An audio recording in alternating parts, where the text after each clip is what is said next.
And from Guwahati, Assam, we now go live to the CII AGM, where the Vice President of the Congress Party, Rahul Gandhi, is addressing the audience.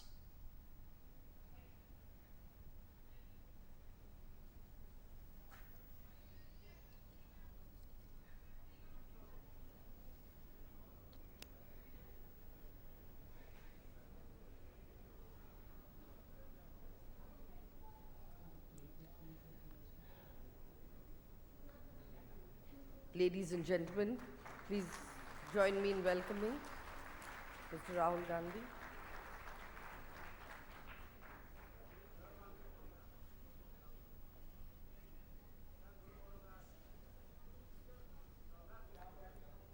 Ladies and gentlemen, please sit down.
Good morning, everyone. Shri Rahul Gandhi, Honorable Member of Parliament Lok Sabha and Vice President of the Indian National Congress, my colleague Chris Gopal Krishnan, President Designate CII, Chandrajit Banerjee, Director General CII, Ajay Sriram, Vice President CII, ladies and gentlemen. On behalf of CII, it is my privilege to welcome Shri Rahul Gandhi to the CII Annual General Meeting 2013. Rahulji, this is your first address to the business community at CII in your current capacity. Although we've had the privilege of hosting you at several CII centers, including the one in the Northeast in Guwahati back in 2004. Rahulji, you represent the youth of India today and symbolize the promise of our future. We are therefore particularly happy that you have joined us at our AGM focused on India of tomorrow, imperatives of growth, security, and governance. These are all critical issues for India, and we can only achieve our potential if we are successfully able to resolve the many divergent pulls into a cohesive whole that represents the aspirations of our people. Thank you for your time and sharing your perspectives with us today. Rahulji, we in Indian industry have been deeply impressed by your commitment to democracy, diversity, and inclusive growth. Your forays into less developed rural areas where you have actually shared the huts of the poor have caught the imagination of the people and must have given you a ground-level perspective of their travails and concerns. Millions of people in rural India still live below the poverty line, and there are many issues related to health, education, and sanitation that need urgent attention. The yawning gap between Bharat and India needs to be bridged. India has the largest and most vigorous democracy in the world. We are proud of our secular traditions, which have seen individuals from diverse regions and religions, castes and communities rise to the highest ranks. It is this knowledge and confidence that distinguishes us from many other countries. Our political system is sometimes noisy and chaotic, but it does represent every shade of political thought. The Indian economy has shown growth and resilience at a time when the developed economies of the world had slackened.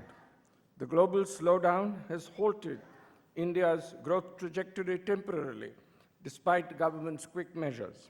Since then, the Indian economy has been experiencing troubles related to industrial growth, decelerating investments and savings, export performance, and inflation.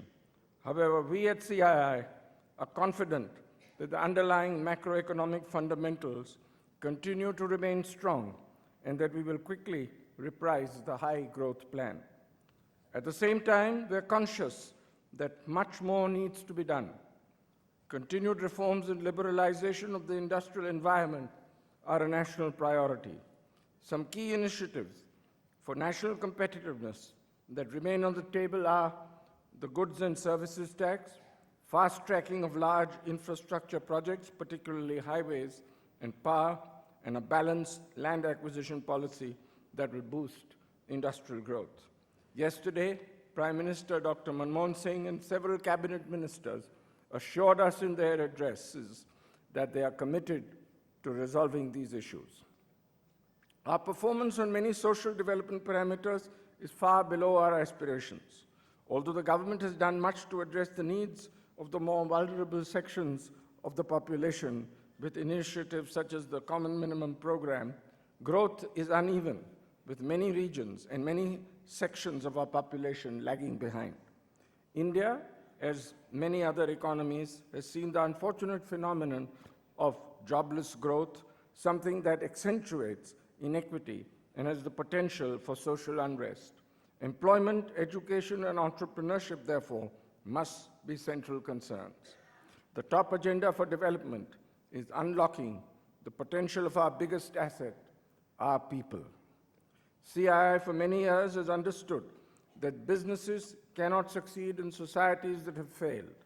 It has therefore leveraged its position as a leading industry organization to drive an intense development agenda. For this, we recognize the future lies in the hands of our youth. We have therefore started a movement within CII called YI, Young Indians. This is a platform to enable participation of the youth from all walks of life to collaborate and create the India of tomorrow. Rahulji, we encourage you to consider your patronage and involvement in this CII initiative. It is important that we bring all our stakeholders on the same page and enhance our efforts collaboratively. At this point today, I cannot help but recount the immense support and encouragement that CII had received from your late father, Prime Minister Shri Rajiv Gandhi, who had imparted a directional shift to the roles of government and industry in shaping the future of our country. Soon after he had assumed charge as Prime Minister, he had invited CII to accompany him to Moscow. This was perhaps the first time that a business delegation was part of the official delegation. His initiatives transformed the relationship between government and industry, ushering in a new era of collaboration between the two in evolving critical policies, giving the highest importance to private enterprise, technology, and globalization. He played an instrumental role in liberalizing and reforming the Indian economy. The trust and confidence that he bestowed on us helped CII take on a much larger role in economic development. As a result, Indian industry today has come of age. It is now global in outlook, innovative in mindset, and competitive in practices. It has internalized the tenets of corporate governance and social responsibility, inclusivity, sustainability, and global competitiveness are its abiding principles. Industry can strongly partner the government in inclusive growth and social development, leveraging the tools of technology. With that promise, may I now invite Shri Rahul Gandhi to share his views with us on the India of tomorrow. Thank you, ladies and gentlemen.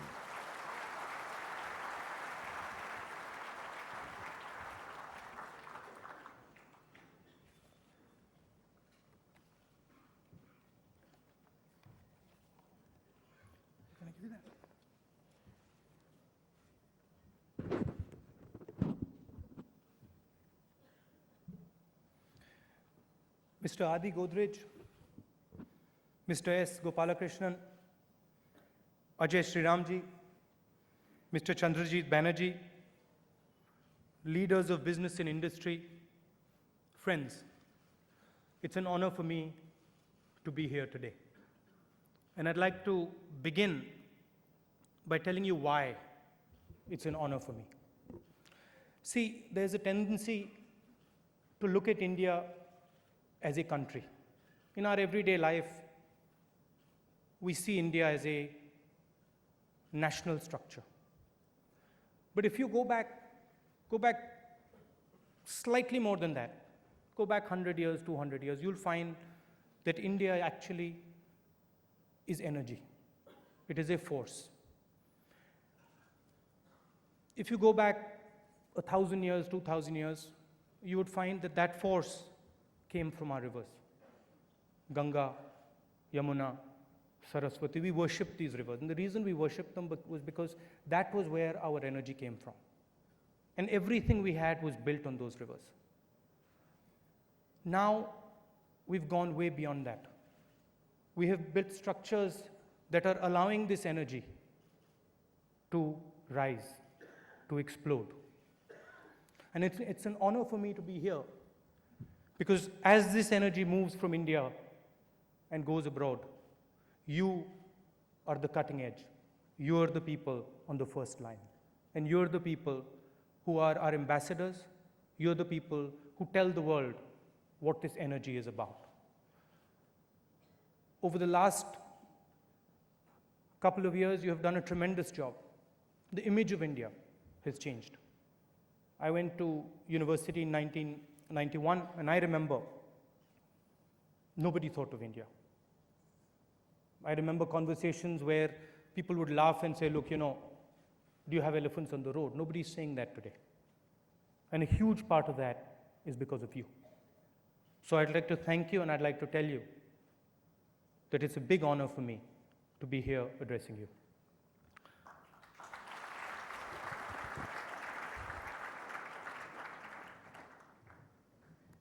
I think the way it's going to work is I'm going to give a little speech, and then we're going to have questions, right? Okay, so. Can I hold this?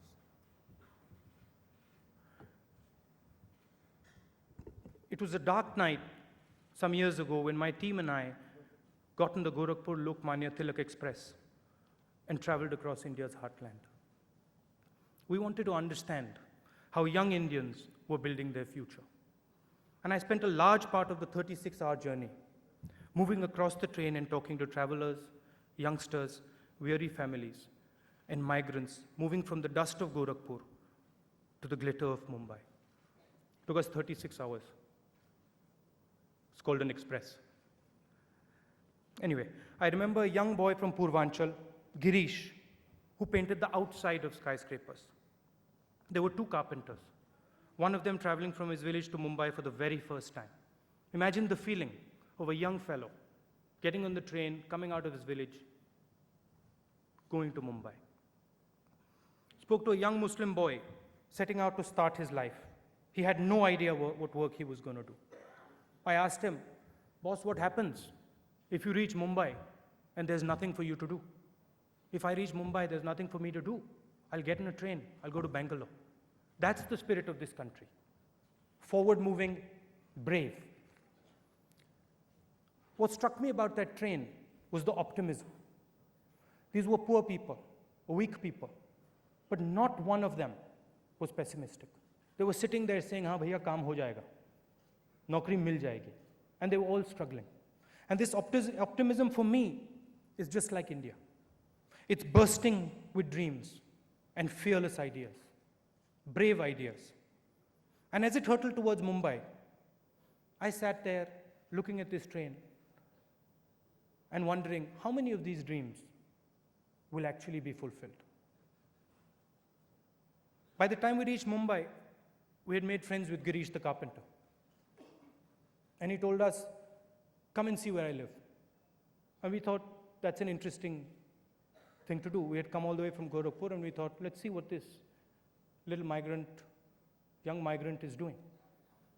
4 o'clock in the morning, walk off into the gullies of Bombay, monsoon season, where feet are going into puddles. And then he opens the door. Little room, probably the size, twice the table. 6 people sleeping inside. They get up. All of them are migrants. All of them have done that little journey. All of them have that dream. We had a little chat. Very smart fellow, entrepreneur like all of you, except he had the empty pockets. And he says, come to the chai wala. We go to the chai wala, there's 5, 6 of us. And he buys us all tea. And he insisted that nahi, main to kharidunga. That is the spirit of this country.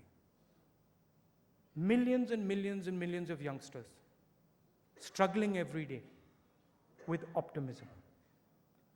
And the story of the story of Girish exemplifies the idea of empowerment. It exemplifies the Indian worker, the Indian entrepreneur.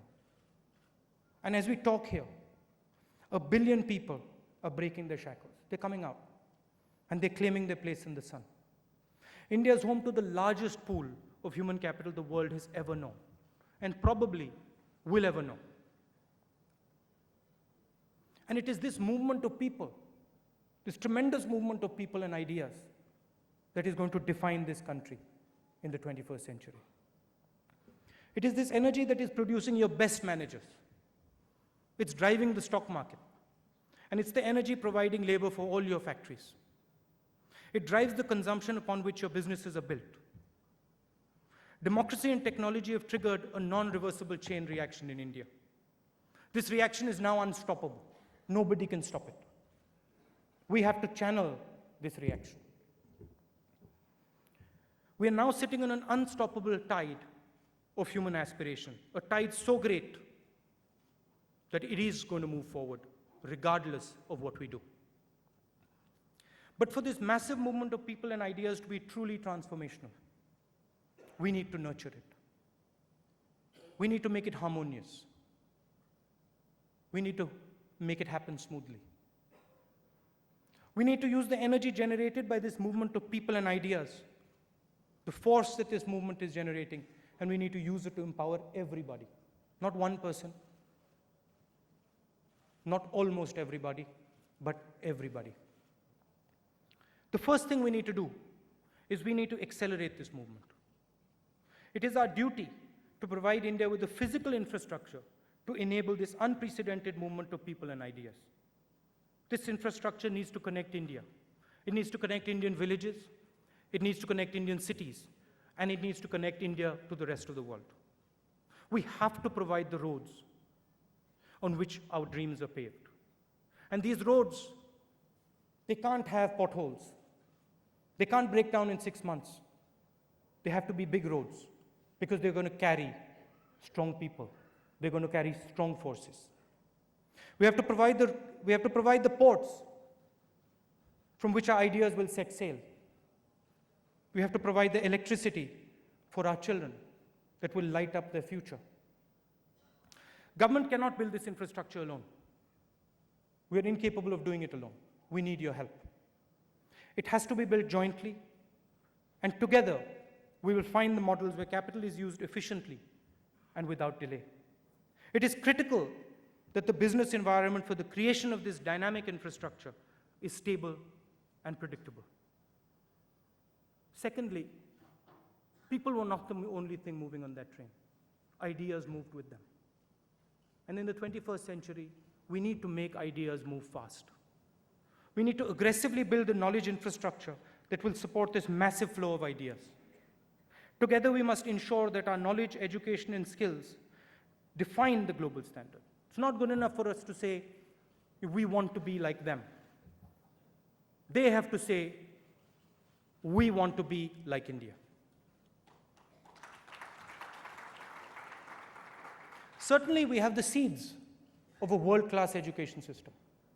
It's there, but it's small. It needs to be expanded. But that alone is not going to be enough. Today, we are mortgaging our future because large parts of our education and training are based on defunct ideas, ideas that are no longer relevant. The reality is that a lot of the youngsters on the Gorakhpur Lokmanya Tilak Express were not trained, and so are quite difficult for you to employ. You understand this best because you spend enormous amounts of time and money, hard-earned money, to train them. Our problem is not joblessness. It is a lack of training and skills. Why should a mother sleep at night worrying about whether her brilliant child will find a school to go to? Why is it that a degree from Harvard costs the same as the capitation fees of a medical college in Lucknow? Why are our students forced to study obsolete things? I'm a pilot. I learned to fly in the United States. I came back. I wanted to convert my license. So I went to the DGCA and I said, what do I have to do? They gave me the curricula. I opened the book. Large section in the book. How to drop mail from aeroplanes. How many of you are getting your mail dropped from aeroplanes in the sky? It's been a long time since I got that. But we're teaching it to our kids. Guy's flying a A340, looks out, and they're telling him, listen, you need to know how to drop mail from planes. And this is not only in pilot training. It's everywhere. Look at our textbooks. Open them out. Most of the stuff is not really relevant to what they're going to do. Who knows what they're going to do? You know what they're going to do. Why? Because you're going to give them the jobs. You're the guys who are going to employ them. Do you have a role? Do you have a role in our education curriculum? Do they ask you? Do they? Does someone come to you and say, listen, what do you think? Does it happen? I'm asking. Does it happen systemically? Do you have structures in universities? Not individual relationships. Do you have structures in universities that allow you to impact what the IIT is teaching? Do you? It's a question. You don't. Those are the type of structures that we have to build. Our university structures are closed, they're silos. I meet these guys, they're brilliant guys, absolutely brilliant. But a university today is a network. It's no longer a silo. The network has to be connected to industry. It has to take input from industry. And it's not happening. I'll tell you a story. A friend of mine comes from the United States, and he wanted to do some engineering work. And he asked me, what's a good place to go? I said, go to the IITs. This was 5 or 6 years ago. I said, go to the IITs, ask professors there. He goes to the IIT, speaks to a professor solves the problem for him, and he comes out. And he says to me, this is very interesting. I went to the IIT, that guy's a brilliant fellow. He solved my problem for me. I'm like, so what's wrong with that? He said, well, he just charged me a couple of $1,000. So I was like, what? So he says, well, that thing that he solved for me is actually worth $30,000. This guy has no idea about what his value is. He's got no idea about what he's worth. Why? Because he's not connected to the market. He doesn't understand what the market is ready to pay him. He does, but institutionally he doesn't. So we have to change some of this stuff. For the young, the difference between aspiration and empowerment is basically a job.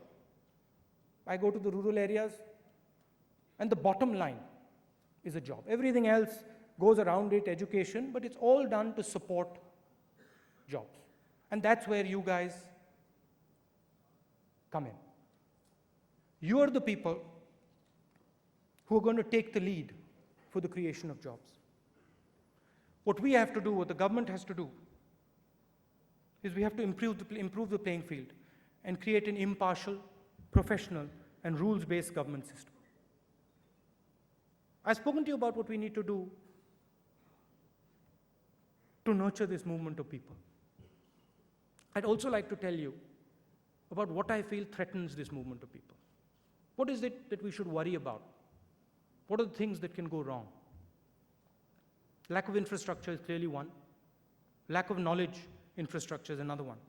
But for me, the biggest danger is excluding people. Excluding the poor, excluding the middle class, excluding the tribals, the Dalits. And I'm going to tell you why.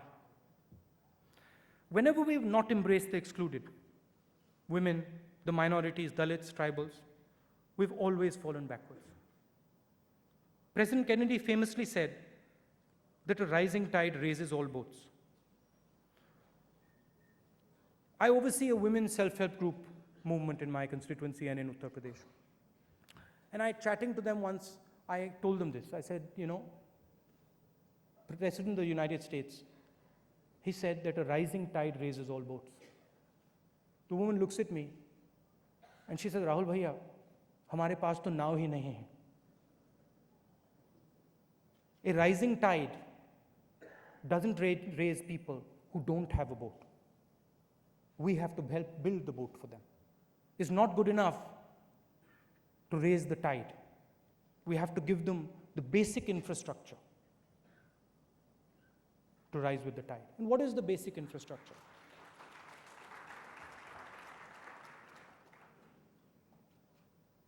What is the basic infrastructure? The basic infrastructure, as designed by the UPA, is a rights-based paradigm.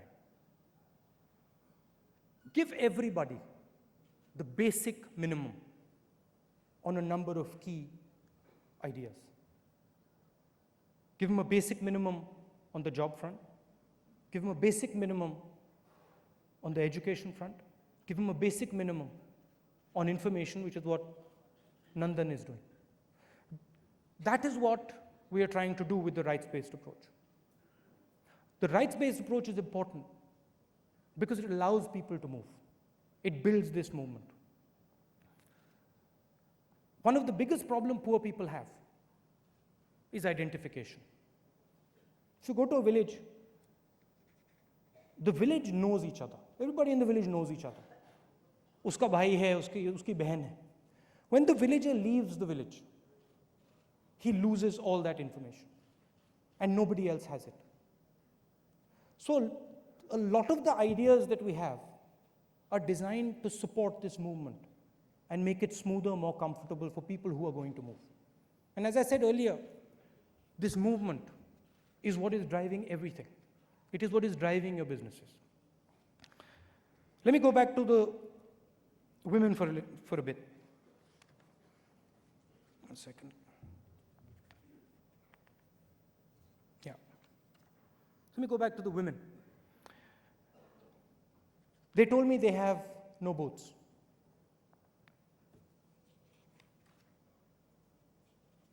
So I've lost it now, 1 second. Okay. They told me they have no boats, but the work our women do, the work millions of Indian women undertake every day, not poor ones, not rich ones, every single one of them. The work they do right now, as we're sitting here in this nice AC'd hall, they're building not only our boats, they are the waves. They are not only building boats, they are the waves. And I, for one, will not speak of growth without speaking of them. Our economic vision must be about more than money. It must be about compassion. We must envision a future for India that leaves no man and no woman outside in the shadows. Embracing the excluded is essential to the wealth of the nation. If we do not embrace them, we will all suffer. It's very simple. In a democracy, the poor have a veto. And we have to carry the poor and the weak with us. India will only move forward with inclusive growth that embraces everyone and is open and attainable to those inside this room and those very, very far outside. Now, there is a strong connection between harmony and growth. I spoke about this energy, this movement, and there are two ways this movement can go. It can go harmoniously, or it can go disruptively. And the idea of the Congress Party is that it should go harmoniously. Everybody should move together happily. There's a strong connection between harmony and growth. India has grown faster under the UPA because we have greatly lowered tensions between communities, made growth more inclusive, and fostered an environment of tolerance and harmony. Anger, hatred, and prejudice do not contribute to growth. Do not underestimate the benefits of harmony. When you play the politics of alienating communities, you stop the flow of movement of people and ideas. And when that happens, we all suffer. Businesses suffer, the seeds of disharmony are sown, and the dreams of our people are severely disrupted. Once begun, this damage takes a very long time to reverse. It is very dangerous to leave people behind. Inclusive growth is a win-win for everybody. We in the Congress Party have been systematically working on creating modern political infrastructure that provides people with voice. By lifting people out of poverty, using our rights approach, we are smoothing out a lot of these flows.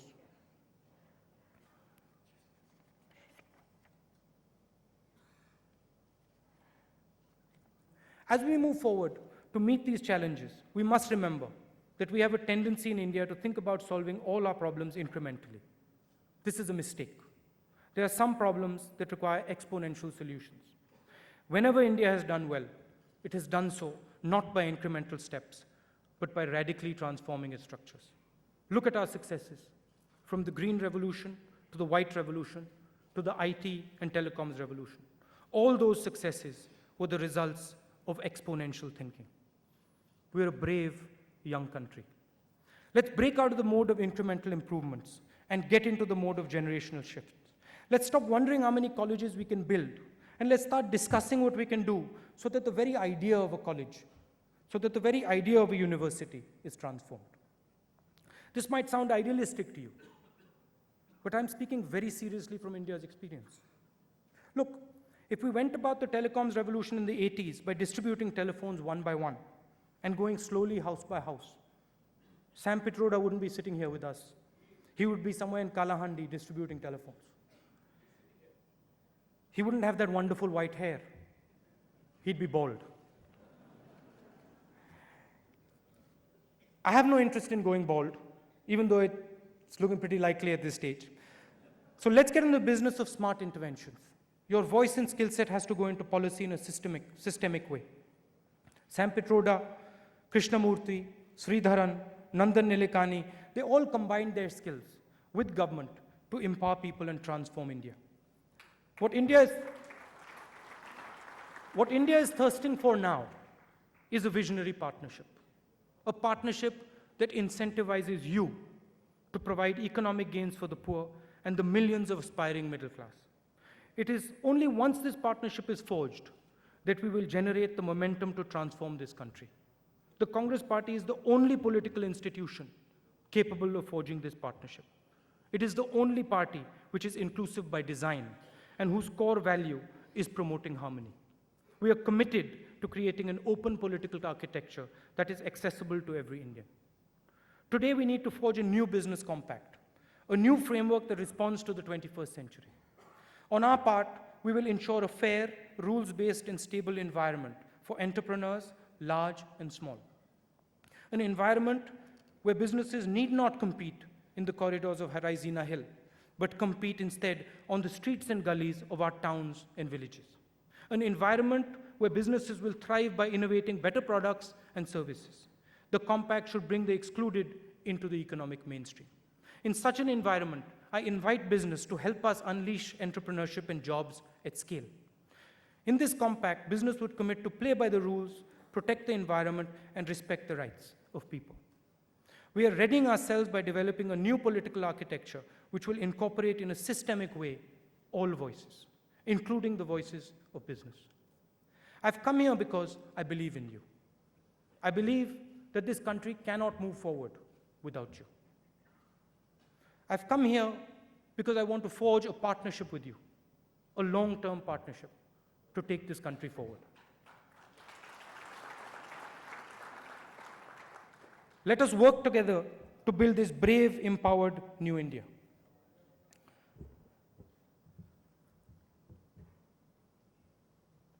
Adiji said in his speech that I am somebody who spends a lot of time with poor people. But I want to make one thing very, very clear. India cannot go forward without partnership, without working together. The poor are one component of our country. Business is another component. The middle class is a third component. We have to work with all these components. It's not good enough to say, listen, the poor are important. It's not good enough to say business is important. It's not good enough to say middle class is important or the powerful are important. This country is only going to move forward if we stitch together a coalition where we are all working together. And you're critical to that. Absolutely critical. It cannot be done without you. So that is my message. Thank you for coming here and listening to me. If you have any questions, I'd happily answer them.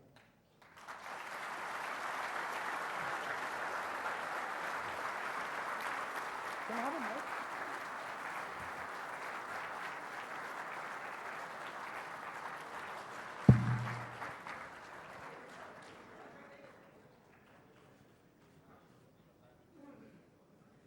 I prefer to walk around if it's okay.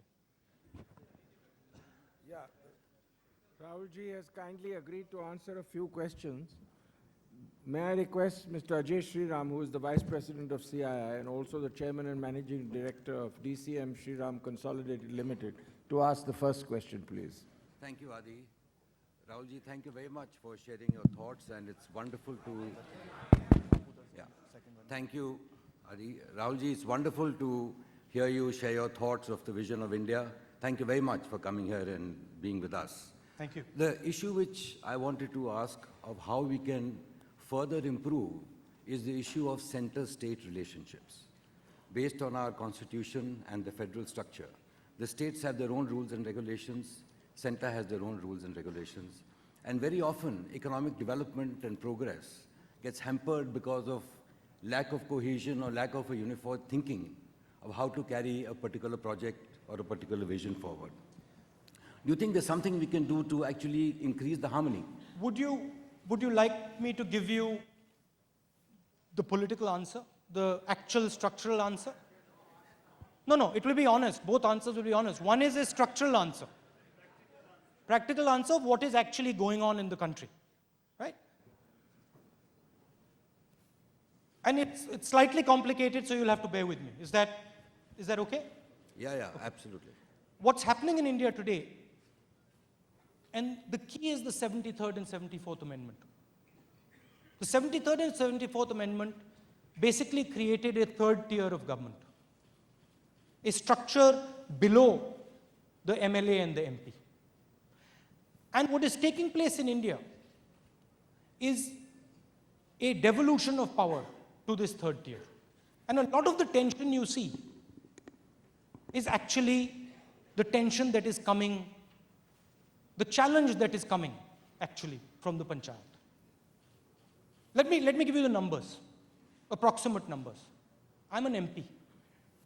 I get 5 crores a year. I have 700 pradhans who work with me. Each one of those pradhans is working with a couple of crores. That's the difference in power. I have power to make policy. He has tremendous power at the local level. And what he is saying, the pradhan, he's saying this system is too closed for me. It's not good enough. There's 3 million of us, and we have no voice in this big system. That's the pressure that is driving Manrega. That's the pressure that's driving RTI. That's the pressure that is changing our development paradigm and making it more granular. There is a challenge being thrown to MPs and MLAs by the Pradhan. And our political parties are not designed for Pradhans. They are designed for MPs and MLAs. That's the problem. So because it is not a state center problem. It is actually a devolution of power problem. And until we actually start to build the structures that bring these guys' voices in, we are going to have this type of policy, this type of conflict. What's actually happening, if you want it at the ground level, what's actually happening is that the Pradhan is the builder. He's the guy who does the job in the village. When we fight elections, we go to the Pradhan and we say, support us. But the Pradhan doesn't actually have any power in the political party. That's the problem. And it's a problem that, let me put it bluntly, it's a problem the Pradhan is going to solve. He's not going to worry about whether there's an MP in front of him or an MLA in front of him. He's the last mile. So what we have to do, the architecture we have to build, is one which brings the Pradhan in. And that, frankly, other than the left parties and some of the Dravidian parties, none of the other parties have. So what you're actually seeing is a structure where the grassroots are completely disconnected. They're not connected to the political system. And that's where the dysfunctionality is coming. The Pradhans have the power to change this, and they'll do it. The really interesting question in Indian politics is, can we do something to our political parties so that we can absorb these guys in? And believe me, the moment you absorb these guys in, very simple thing will happen. Higher level policy will be dealt with by the MPs and MLAs. Lower level policy will be dealt with by the Pradhan. And a lot of the problems that are coming in our system today are because I am dealing with low level stuff.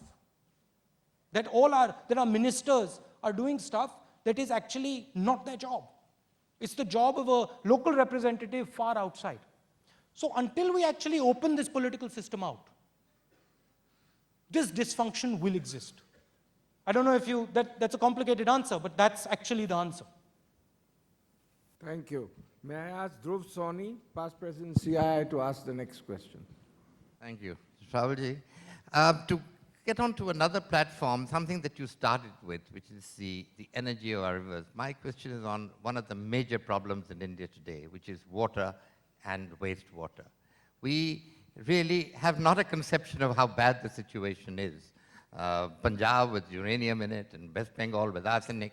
We need another mind shift change. We need an exponential realization of this problem. Now, in the view of your partnership, this is a classic example of where civil society, business, and government have to work together. It's something that's not thought of. Everyone thinks water is a free resource, and that's where we need to. See, this is a very important question.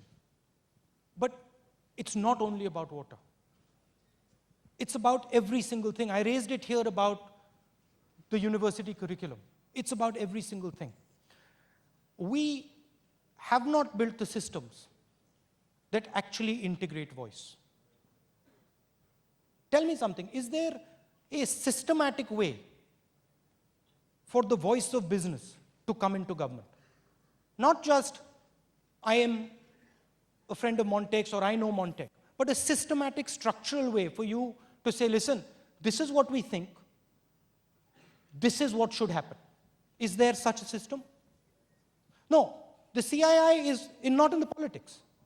You have your own system. And of course, that's a very effective system. I'm saying in the political machine, in the government machine, does such a system exist? Right? And it's not only in business. It's for the poor guy. It's for the local representative. There is no conversation taking place. There is no structural conversation. I sit in on some of the committees in Parliament. Right? The committees call whoever they want. It's totally based on what they feel like. There has to, why isn't there a systematic way that, listen, if we're trying to make this bill, then these are all the people who have to come into the room. Institutionalized. And what I work with and what I struggle with is moving from this paradigm of it's about one man or it's about another man, to moving to structures that actually bring in voice. What you're talking about essentially is a lack of the ability to deliver your voice in the system. Institutionally, which is very different. See, 50 years ago, our system was small. You could do it without institutional structures. Now our system is too big. The job of an MP is completely transformed. Even if I compare my job 8 years ago, it is a completely different job. Because the structure has changed. And the system is not responding to the structure. The political parties are not responding to this structure. I've been working in the Youth Congress for 3 years. Let me tell you what we've done. And it's not appreciated because it's not very well understood. And maybe I haven't gone out and explained it in detail. What we've essentially done, do you know what happens, how elections in the United States are fought? When President Obama fought an election, everybody comes in, all members come in and vote. It's called a primary. That is an expression of people's will. People come in and say, I want Sunil to lead this, or I want Montek to lead this. The legislative engine in India is basically 5,000 people. 5,000 people determine everything, right? How many people choose these 5,000 people? In my party, how many people do you think choose them? There's 4,000 MLAs. There's 600, 700 MPs. These guys drive this country. In my party, in the BJP, in the BSP, if you combine all these parties together, how many people do you think choose these legislators?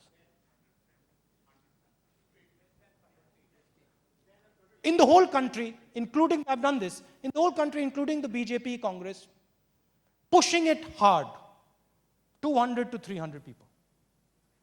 Now, how can you talk about state-center relations if 200 people are defining those Vidhan Sabhas and Lok Sabhas? That's what your problem is. A lot of the dysfunctionality that's coming is because the system is just clogged shut. And a lot of problems that actually you shouldn't be dealing with, which should be on the periphery. You've got to go all the way up the value chain, and they block you all the way up. That's the problem. If you open out that value chain, most of your problems will be solved there. And what this is doing to you is imposing huge costs. And we call it corruption. It's imposing massive costs on you. No one talks about this. People talk about Rahul Gandhi. People talk about, individuals. No one talks about, listen, let's open this thing out. And you open this thing out, large numbers of your problems will be fixed far, far away by lower level people. That's what I'm working on in the Congress Party. How can we bring in voice of people? How can we systematically set up structures so you can talk to us? That's not happening. You're a wonderful institution, right? Where is your counterpart in the government? Inside the government. Where is your counterpart that brings people into the committee? Doesn't exist. So you're empowered, but you're actually disempowered. And that's all the way down. That's the poorest guy in the village. He's also disempowered. So those are some of the things that we have to think about as a country. And when I talk about partnership, that's what I'm talking about. Not what my individual view on something is. It's irrelevant. There are 1 billion people in this country. It's not important what Rahul Gandhi thinks. It's important what the 1 billion people think. And that mechanism isn't there, it's not working. So then we go into this model where you're going to have the one guy who's going to come and he's going to fix everything. He's going to come on a horse. That's the model. That's the Indian model. He's going to come on a horse. Sun's going to be in the background. There's 1 billion people waiting. He's coming in, and everything's going to be nice. No, it's not going to work like that.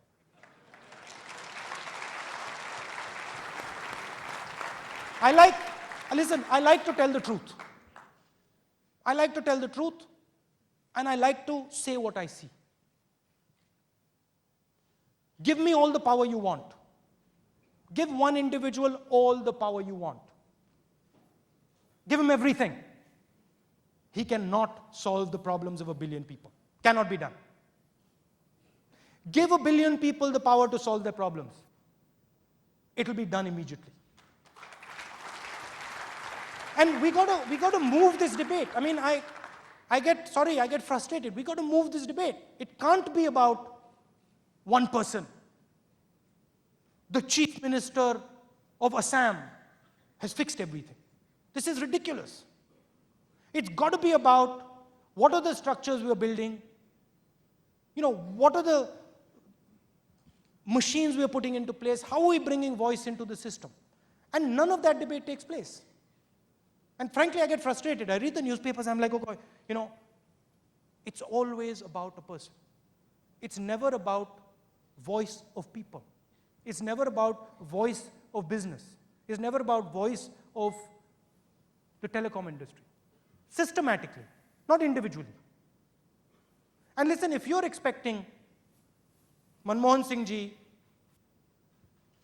or someone else to solve everything here, you're going to keep expecting it.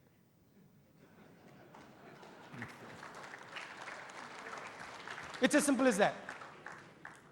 And okay, we can keep expecting it. It's a nice way to move. But if you want to solve it, you got to move from the person. I am irrelevant. I am 1 out of 1 billion Indians. So is Montec. So some of the others here. Our power is only going to come when we channel that thing, that river of Indian people. When we channel that thing and when we give that thing voice, then you see the businesses you build. You see what happens. You will be sitting on monsters the size that cannot be imagined. We talk about competing with the Americans, the Chinese, is that. You open up the voice of the Indian people and you see what happens. You see what comes out.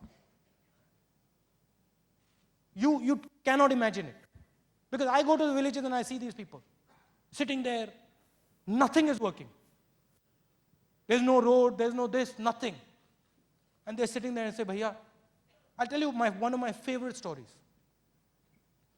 I went into this Jhuggi Jhopdi on one of my tours, Maharashtra. Sit down. And woman is sitting there, young, 25. 2 little kids. So I said, what's going on? What are you doing? I'm a manual laborer. Okay. Where's your husband? He's working outside. Okay. I started talking to the kids. I said, what do you want to be? He said, I want to join the IAS. I was like, that's interesting. Another fellow sitting there, I said, क्या करना है? मैं businessman बनना चाहता हूँ. Fine. Then I looked at the mother, I said, listen, it's not happening. You've got this nice dream. It's not working. I look, you're living in a jhopdi. Your husband's there working, manual labor. You're doing manual labor. I wanted to provoke her, see what she said. I said, ये तो नहीं होगा. She says, देखो, मैं काम करती हूँ 8-10 घंटे. वो काम करता है 8-10 घंटे. और ये दोनों भी काम करते हैं. ये IAS में जाएगा और ये बिजनेस बनाएगा. Now, She had no reason to say that. To me, this is irrational. I'm on her side. I want her to succeed, but I'm saying this is irrational. She doesn't believe that. She's absolutely convinced that India is going to give her the opportunity. That's what you're sitting on. You unleash that, your businesses will go like this, instantly. What is holding you back, frankly, is that the political system is clogged and it is not responding to you. Why is it that pretty much everything, the smallest decision, has got to be taken by the senior most guy? Why? Sometimes I look, I'm sitting there and I'm an MP. I'm doing the job of a Pradhan. Somebody is saying to me, Bhaiya, road chahiye. It's not my job. But the system is so closed that Pradhan actually doesn't have the ability to do the job. So what you got to do is, road banani hai, chalo bhaiya, Lucknow chalo. That's your problem. It's an advantage. If we want to speak openly, there are advantages that arise out of it. But you are not seeing the massive disadvantage that arises out of it. It's much bigger. Because you're forced to deal all the way up the value chain. And as you go up the value chain, it's more and more complicated. So that's how I see it. People say, my guys have told me in our conversation, they said, listen, don't go into the India-China cliche. Don't go into it. I'm not going to listen to them. I want to go into it for a reason. See, there are two types of systems. There is a centralized system and there's a decentralized system.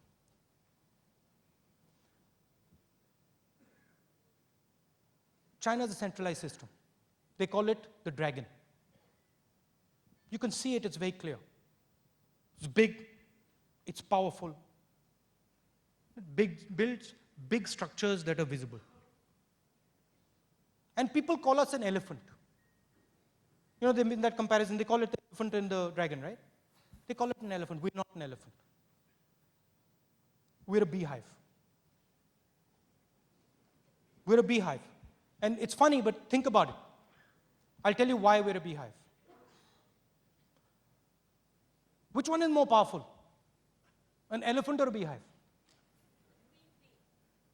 No. Between an elephant and a beehive, which is more powerful? No, the answer is they can't be compared. The power applies itself in a completely different way. We have to understand what we are. We have to understand where our power comes from. I went to one of these talks, and the Chinese Prime Minister's secretary came up to me. Can you just come here one second? The Chinese Prime Minister's secretary came up to me, and she said, sorry, he's the secretary. So the Chinese Prime Minister's secretary came up to me in one of these talks, and she says to me, Mr. Gandhi, tell me, sorry, I hope you don't mind. No. She says, tell me, Mr. Gandhi, why is it that everyone worries about China and nobody worries about India? So I said, well, why don't you tell me? And she says, Mr. Gandhi, because China is more powerful than India. I said, that's interesting. I said, show me your hand. Sorry, I'm going to have to do this. I said, show me your hand. I said, you see, this is how China applies power. When I apply power like this, he feels it. He understands it. And he says, hey, you're holding my hand. You're pressing me down. Now, this is how India applies power. Hold this. Very true. Very true. Very true. Right? Now, she looked at me and she was like, she looked at me and she actually saw it, she realized it. We are actually much more powerful than we think.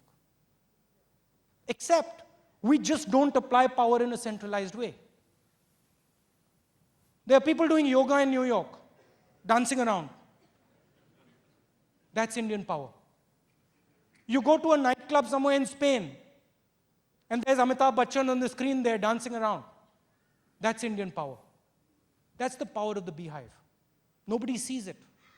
Sits there, works quietly, little bit of noise in the beehive, that buzzing sound that you hear all the time, bhaiya, this complexity that we're having to deal with.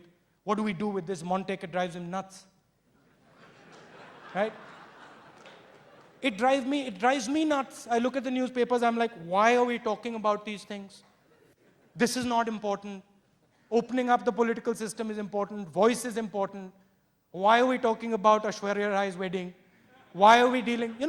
This is noise. This is the noise of a decentralized system. And this thing that stresses you out, this noise that stresses you out, it stresses me out. It stresses Mr. Bajaj out. It stresses all of us out. And actually, it drives the foreigners crazy because they're not used to it. They have no idea where they've come.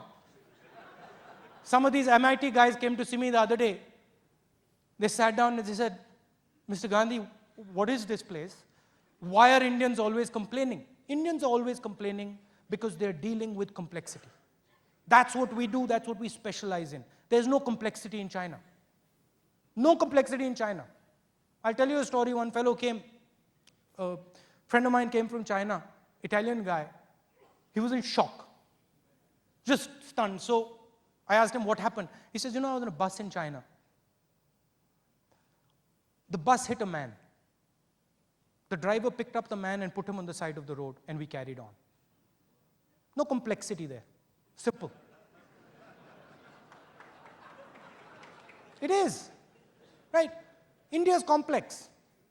And the answers we come up with, the answers Sam comes up with, the answers Jindal comes up with, these are robust answers. They're not simple answers. And the West looks at us and says, give us simple answers. Boss, our environment is not simple. We cannot give you simple answers. But what's happening? And this is what I see as our strength. This is why I'm saying the beehive is a good analogy. What is happening is that all of you are masters of complexity. You're all masters of complexity. You understand complexity. And you're entering a century of complexity. Simple answers in a connected world will not work. This buzzing sound that you don't like, these newspaper stories that drive me nuts, this is your training. This is teaching you to deal with complexity. And this is what is going to give you a competitive advantage like nobody has ever had before. When you go out into the world, and you've dealt with this complexity, and you're dealing with your counterparts in the United States, you're dealing with your counterparts in France and Germany, you're people who are trained in complexity, dealing with people who are trained in simplicity. I'll tell you who'll win. You will win. So a lot of the times we get all worked up and we say, why is this thing not working? So disturbing. There are a lot of things that we need to fix. Structural things, highways, things are slow. And we need to speed them up. It's not good enough to say, complex hai to bhaiya kuch nahi karo. No. You have to push the envelope. You have to do the things Sam did. You got to do the things Nandan did. And you got to push the envelope. But don't forget that all this complexity that actually is stressful, gives us the highest heart attack rates, gives us diabetes. This is very, very good training for a connected world. No better training than this. And if you can thrive here, and if you can build here, like all of you have done, if you can do it here, I'm not worried. You can do it on the moon. So that is the strength of India. It is a completely different system than the American system or the Chinese system or the Japanese system. It is a decentralized system, and its power is soft, unheard, unseen, but it's there. So those are some of the things I wanted to tell you. It's been quite interesting for me, and frankly, I should do this much more often.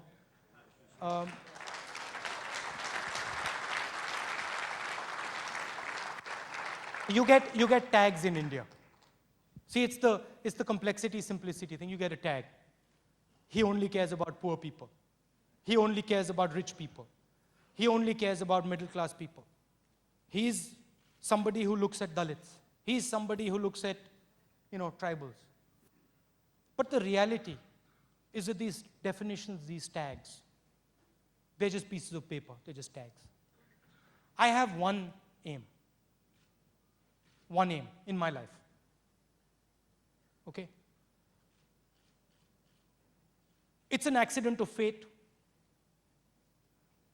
I happen to come from a chain of people. DNA, it's the DNA. I come from a chain of people. I've been put in this situation. I've been told, boss, here you are. Okay. Now, I'll tell you one thing. We have to move in this country from that old idea. The idea we love of the guy on the horse. There's a guy who's going to come on the horse and he's going to come charging through, and we do it all the time. He's going to come charging through and everything in India is going to be fixed. It's not. Said it before. We talk about, I go to Jhansi, I see Rani ki Jhansi. She's a hero. We consider her a hero. But what we forget